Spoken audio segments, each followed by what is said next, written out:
Hey, everybody, welcome back. This is Doom from Dungeons and Doom Biscuit, one half of the creative team that powers DungeonSwag.com, a miniature subscription service that is for me, you, and everyone. And I had a short I made about a house rule I use. And the die that I had is one that I made. This is something from the Dollar Tree or anywhere. You can go online and find these pretty cheap. I think I got them two for $1.25 or something like that. So what we're going to do is we're going to turn this into that same random die D6 that I had that has a D2 through a D12 on it. And it's going to be fun. We're going to do this together as a team. So the first thing we need is a brush. And the next thing we need is a little cup. And then we need a color.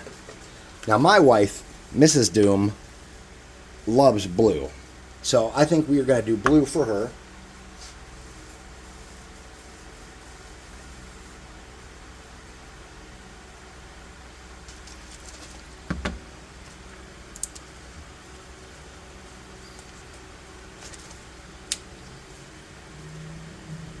Now, if your paint's wet enough, this isn't a problem. But if your paint's a little thick, you might want to water it down on your first pass by. Because what happens is this is wood, and you kind of even want it to soak in a little bit. Alright? And that's okay. Have it soak in a little bit. This is going to be good for everyone. This house rule, I talked about it in a short, is basically, when you in my game, if you roll a natural 20... you get a coin or a gem or whatever I'm using in that particular campaign to represent, the currency of how many of these natural 20s you have. Right now in my current game we're running, you can save up to 5 of these. And when you wish to use your gem or your coin or what have you, you turn it in to me, and this is on the table, and you pick this up, and you roll. And it has a D2 all the way up to a D12 on it. And whichever one you get, that is what you can add to the next roll. So I trade my coin in. Okay, say we're doing an athletics check to jump over this chasm. And everyone made it but me. And the person behind me reached back and tried to grab me with a prowess save, and they missed. And I start to fall. I say, wait, let me add a coin.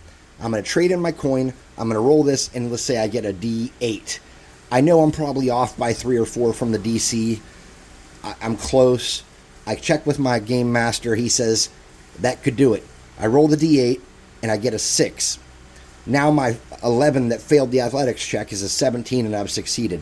And this is almost like a 5th edition inspiration die, except for getting a whole D20 or an advantage or anything like that. It's just a random integer that you might be adding to your result and might save your butt. And it's a lot of fun. Everyone likes the system. I'll tell you what, there's been some clinch moments in the campaign. Especially in this campaign, it's been really like that a lot because a lot of coins have been flying around, a lot of 20s. But we've had times where, like, my one son who is playing a droid failed a roll, and he needed a 4 to succeed. And I said, oh, you're short. The DC was, 15 or whatever. And he rolled this, got a 1d4 on it, and then rolled the 1d4 and got a 4. And I'll tell you what, that elation, that victory, the sigh of relief, and everyone cheering, that is why we play these games week after week after week at my house. That's why we bring new people in and teach them the game, and why our families and friends keep coming back to play. Because those moments that are so clutch and so clinch, and the heroic situation where the droid was about to drop and then all of a sudden, oh no, he's okay. It builds a lot of drama, and it's just fun. Alright, so that paint was pretty wet. And that's alright, because there's a small child driving a lawnmower down my road. How nice. And that's great. That kid is tiny and small and driving a lawnmower. Like a ride-on mower. Just driving it. At least he wasn't cutting the road with it. There's no grass on there. When I was a kid, we used to steal cars. Our parents would go out of town, and maybe Dad's work car would be in the driveway, and we would take that out for a spin. We did not steal riding mowers. Though one of my best friends did grow up on a farm his entire life, and I would not be surprised if he would steal a lawnmower tractor to run to the store. Actually, I can kind of remember as a teenager taking the tractor to go down and buy snacks and smokes and stuff. But so here we are working on our beautiful blue chance die or fate die, whatever you'd like to call it. I think we never really settled on it. We just call it I'm using a coin. But in the early iterations of making this, we talked about it and had different names. This was something that kind of happened organically over time. What it used to be is I would always give out a coin and let you roll a 1d6. And this was way before 5th edition. I've been doing this since beginning time. Probably somewhere between 3 and 3.5 editions. I started. But now it's evolved into this. Now, we've tried other editions. When I started playing, it was, I don't know, I was about 10 or 11, and my friend Daryl showed up with a Dungeon Master's Guide from 2nd edition and an orange D20. And that is all we had. We had no knowledge of the game. We had no other dice. We didn't even know there was such a thing as character sheets. And he sat us down on his grandma's back porch and started telling this story, this amazing story about a wizard who had married a god, and the world started to fall apart because the god wasn't doing their job because of this wizard, and the wizard had to turn on his wife who was a god, and we had to help. And it was just, we had no idea. We'd never seen anything like it. It broke our worlds. Every one of us were changed forever on that day. And, you know, we were young and impressionable, and you know, I can remember trying to get out of baseball practice to go play D&D. Like, can you imagine, like, I'm going to go tell Dad I don't feel good so I can go up to Daryl's and play Dungeons & Dragons. But that's the world it was. And, of course, I was never allowed to skip a sport for any reason. But if I signed up and I committed to my team, that was it. I was committed. And that's actually a really good rule to have with your kids. If they make a commitment, that's it, man. You're in. Or woman, whatever, you know. So we started playing D&D, and that was 2nd edition. We eventually did get the books. We did learn the rules. We had a competition. Everybody took a whole big, long 8 to 16 hour block to DM for a day, and then we had a vote. And at the end of that, I don't know if you ever heard of the term forever DM, but that was the first time I had ever realized that was a thing. That was the day I became the Forever DM. Now, learning the rules and understanding the game was part of it. But the other part was watching your players' faces and making worlds where your players could tell a story. Because being a DM is being part storyteller, but more so it's being a facilitator to tell a collaborative story where every player is part of that story. Every player is important. Every player has an impact on every adventure and everything that happens. No one gets left behind. No one's voice isn't important. You know, Sheila, who's shy normally at her job and doesn't talk, and even when she comes over to hang out, she's kind of meek.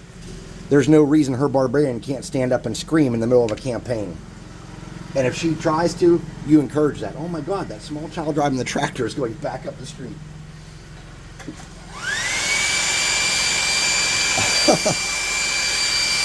I cannot imagine. All right, so our block is looking pretty blue. We're going to lighten it up a little bit. We're going to take this Tuscan teal, which I'm not sure what it looks like. Yeah, it looks good. Oh, it's way too wet for what we want. Let's find another one. We got Award Blue. We used this the other day. This is not too bright. We're just going to get this. And we are going to get a brush to dry brush. Give me a second.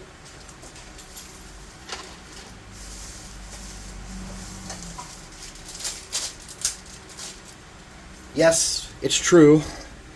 It's another Plush 5 brush of sparkling. This one is white and not blue.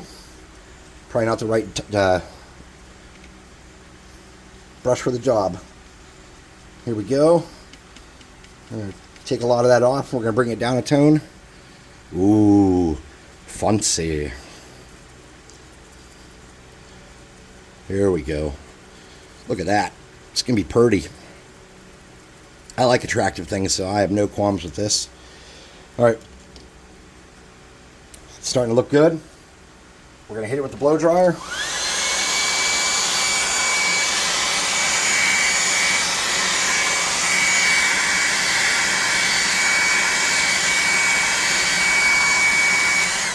Now, on the original die I made like this, I did use a paintbrush to do the numbers, but I have some other options here. This is some kind of... Oh, it's dry. It doesn't even work. All right, let's see what else I got. I got this. This is a furniture touch-up marker. Nope. Did any of these work at all? There we go. All right. That's not going to be enough of a contrast, is it? What about this one? Nope. Nope. I'm yelling no as I'm checking these against the blue I just painted on this paper. Okay, that silver is clear. All right, so no, none of those work. All right, we are going to paint the numbers on then. So we want a contrasting color that sticks out pretty good. So let's get a white color. I have some Snow White here by Apple Barrel. And then we just need a nice brush to do our numbering with.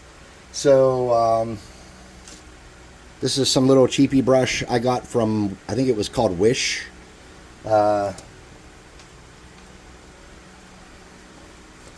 So the first thing we want to have on here is our D2.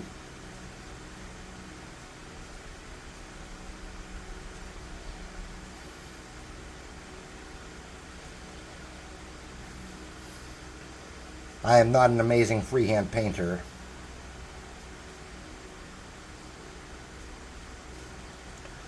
But that looks okay. Then we're going to need a D4. We want the D12 to be there, I think. So we're going to do the D4 here.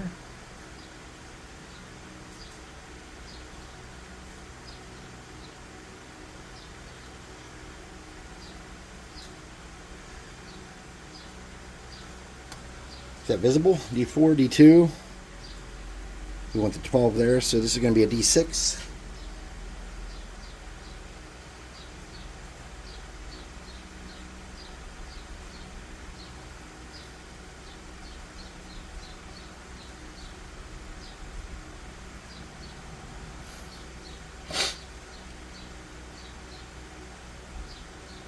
Then we're going to want a D8. There's the D2. So we want a D8. We'll put that up here.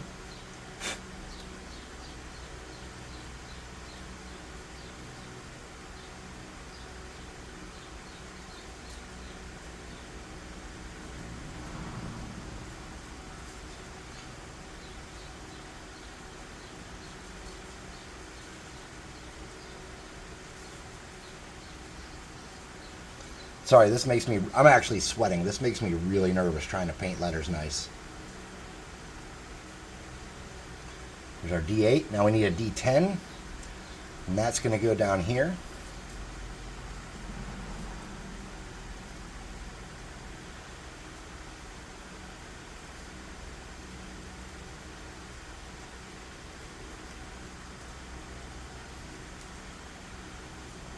You should see me when I do eyes on a miniature. Oh my gosh, this whole table's shaking. I'm yelling, oh, help!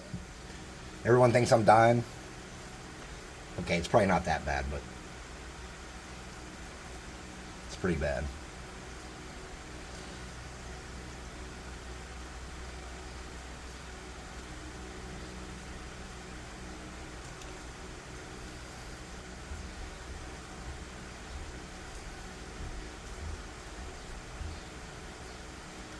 All right, and last but not least, opposite of the D2 is our D12. The coveted D12, the highest possible RNG integer in my world. This, unfortunately, it seems like when people get to 12, they don't roll a lot of 12s. They roll a lot of like 1s and 2s and 3s.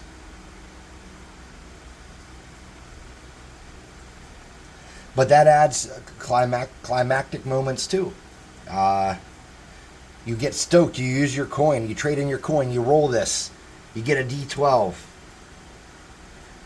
Everyone sighs, oh, thank God.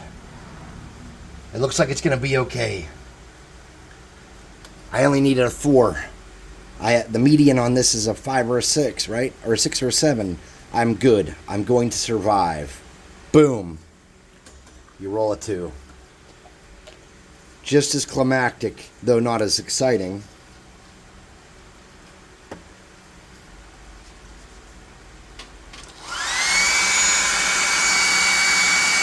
As getting that number you needed to succeed.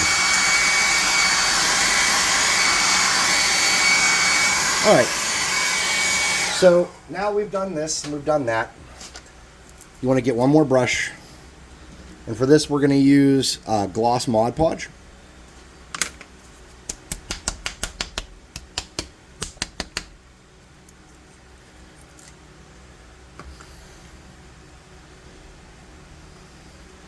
And we want to paint it.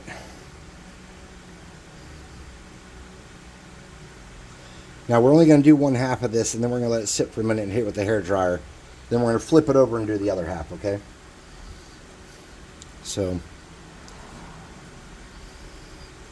I don't know if I've ever used straight Mod Podge with the hairdryer before. That might be terrible. It might be amazing.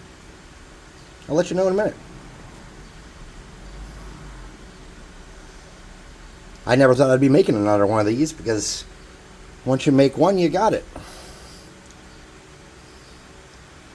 But my other one's getting old and beat up, and even though it still has all the paint and everything, it's coming to the point where it might need replaced someday. Alright, I'm going to move this out of the way so that my hairdryer doesn't dry it up. Let's hope this doesn't leave any white streaks. I can't promise you that it won't, because you can see them in the grooves right there. Maybe going slow, low heat is a wiser decision here.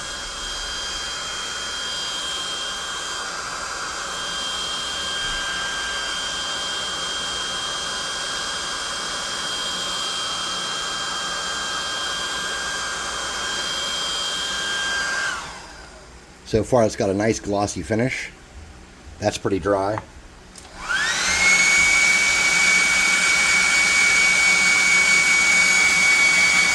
Alright, good news. Since this was an experiment and we didn't know if it would work... Oh, crap, Chris, what are you doing? Spilling paint everywhere like a dummy pants. Ugh.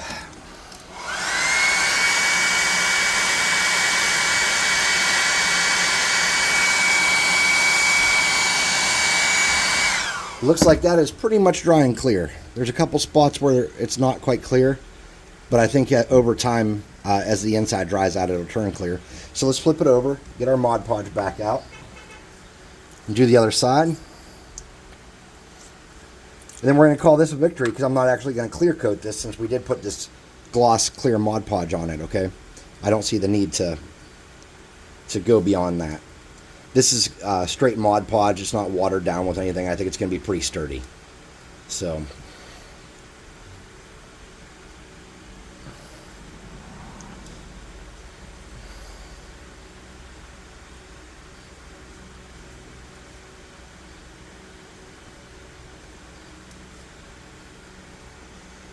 all right. Let's close this Mod Podge up. You can water paint down and thin it. Mod Podge is a different animal, and it should not be played with in such ways. If you're going to mix it with glue and paint and stuff immediately, yeah, fine. But you come back to Mod Podge later and try to do something with it with like distilled water. Oh my gosh, look at that. There's a gross chunk on there. We got to get that right off. There we go.